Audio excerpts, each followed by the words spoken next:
नमस्कार साथियों, एक बार फिर से हम हाजिर हैं कक्षा 6 की पुस्तक अध्याय नंबर 7 लेकर के, जिसका नाम है पर्यावरणीय प्रदेश। पिछली वीडियो तक हमने 6 पार्ट कंप्लीट पढ़ लिए थे, तो आज हम जो पढ़ेंगे वो पढ़ेंगे अध्याय नंबर 7 और यह है भाग नंबर फर्स्ट का अंतिम पार्ट होगा।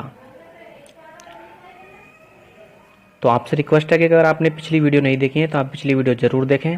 रीट में इससे बाहर कुछ भी जाने वाला है नहीं। तो आइए सीधे चलते हैं अब हम महत्वपूर्ण प्रश्न और शब्दावली की तरफ। तो देखिए, पहला क्वेश्चन है, सूर्य की किरणें सीधी पड़ती हैं। तो सूर्य की सीधे किरणें जो है सीधी कहाँ पड़ती हैं? तो वो पड़ती हैं भूमध्य रेखा पर। नेक्स्ट है, सूर्य की किरणें तिरछी पड़ती हैं। तो सूर्य की किरणें जो है सबसे ज़्यादा तिरछी पड़ती हैं, वो पड़ती हैं ध्रुवों पर। नेक्स्ट है, कौन से महासागर के तटीय भाग को अग्नि मेखला कहा जाता है? इसको आप वेरी इंपॉर्टेंट लगा लीजिए। तो कौन से महासागर के तटीय भाग को अग्नि मेखला यानी फायर रिंग कहा जाता है? तो फायर रिंग कहा जाता है प्रशांत महासागर के तटीय मैदान को, क्योंकि प्रशांत महासागर के जो पास के जो तटीय क्षेत्र हैं उन सभी पर सबसे ज़्यादा ज्वालामुखी आते हैं, इसलिए इनको क्या कहा जाता है? फायर रिंग यानी अग्नि मेखला। तो अच्छा क्वेश्चन हो सकता है, इसको आप विशेष याद रखें। आगे देखें। नेक्स्ट है, विश्व का सबसे गहरा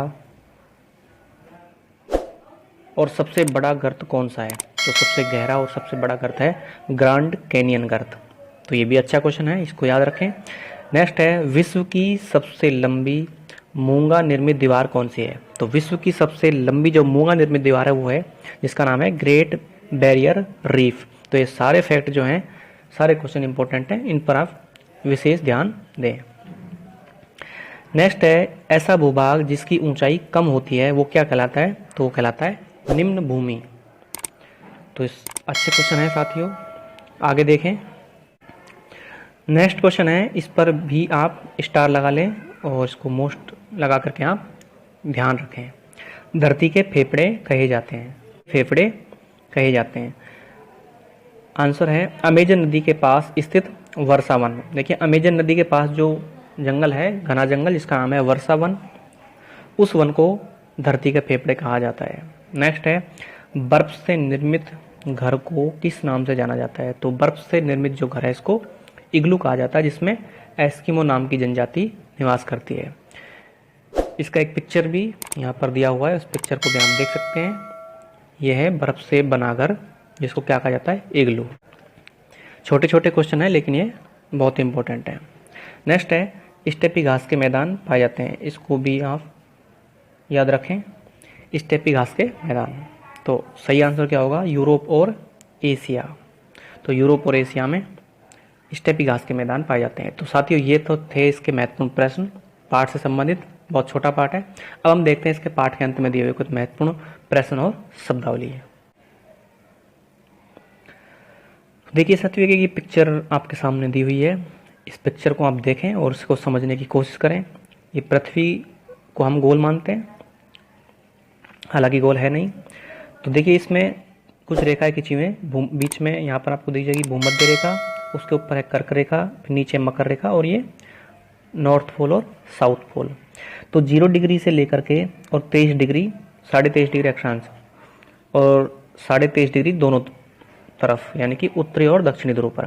तो यहाँ जो सूर्य है बिल्कुल ये लंबवत यानी सीधा चमकता है, तो इसलिए यहाँ पर कौन सा कटिबंध बनेगा? तो उष्ण कटिबंध। ये बहुत बार पूछा हुआ है, इसलिए आप इसको एक चित्र के थ्रू जो है पहचानने की कोशिश करें। तो उष्ण कटिबंध कहाँ से कहाँ तक बनेगा? 0 डिग्री अक्षांश से लेकर के 23.5 डिग्री दोनों ध्रुवों की तरफ। तो ये क्या होगा? उष्ण कटिबंध। और 23.5 डिग्री से 66.5 डिग्री तक, यानी आर्कटिक रेखा तक कौन सा बनेगा? शीतोष्ण। और यही स्थिति कहाँ बनेगी? दक्षिण में। तो ये भी याद रखें। और जो ध्रुव हैं वो हमेशा शीत कटिबंध बनाते हैं। तो ये क्वेश्चन कई बार पूछे हुए हैं, इसलिए इनको आप ध्यान रखें और इस पिक्चर को जो है अपने माइंड में सेट कर लें। आगे देखें। नेक्स्ट है कुछ शब्दावलियाँ।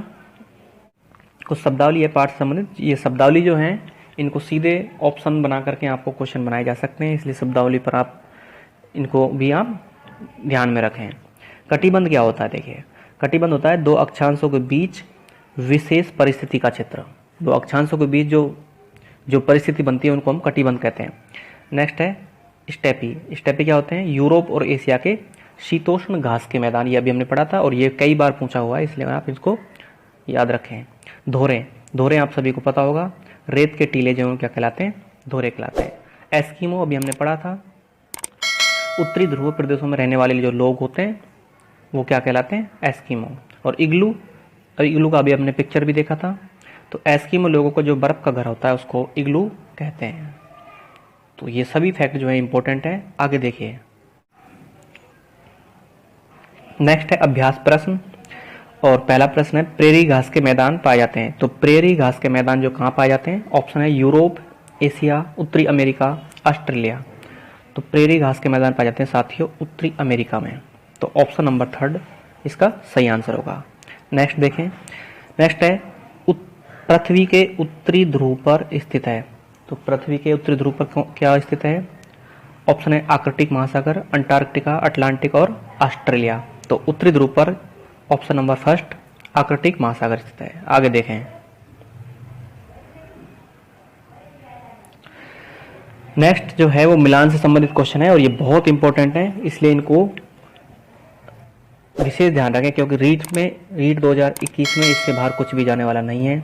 इसलिए आप इस वीडियो को ज़्यादा से ज़्यादा अपने सभी मित्रों तक शेयर करें और चैनल पर अगर पहली बार आए तो चैनल को सब्सक्राइब करना बिल्कुल ना भूलें। तो देखिए उष्ण कटिबंध। तो उष्ण कटिबंध कहाँ होता है? अभी हमने पढ़ा था 0 डिग्री से लेकर के और 23.5 डिग्री उत्तर और दक्षिण अक्षांश पर यह हमेशा होता है। तो इसका क्या होगा? 3rd। शीत कटिबंध, शीत जो है वो ध्रुवों पर होता है और ये कहाँ से होता है? तो 66.5 से 90 के मध्य होता है, तो इसका 1st हो जाएगा। और शीतोष्ण होता है 23.5 से 66.5 के बीच में। तो साथियों ये थे इस पाठ के महत्वपूर्ण सभी प्रश्न और फैक्ट, इससे बाहर कुछ भी जाएगा नहीं। तो आपसे रिक्वेस्ट है कि तो वीडियो अच्छी लगी हो तो लाइक करें, अपने सभी मित्रों तक शेयर करें। अब हम मिलेंगे एक नई वीडियो में, तब तक के लिए आप सभी को नमस्कार, जय हिंद, जय भारत।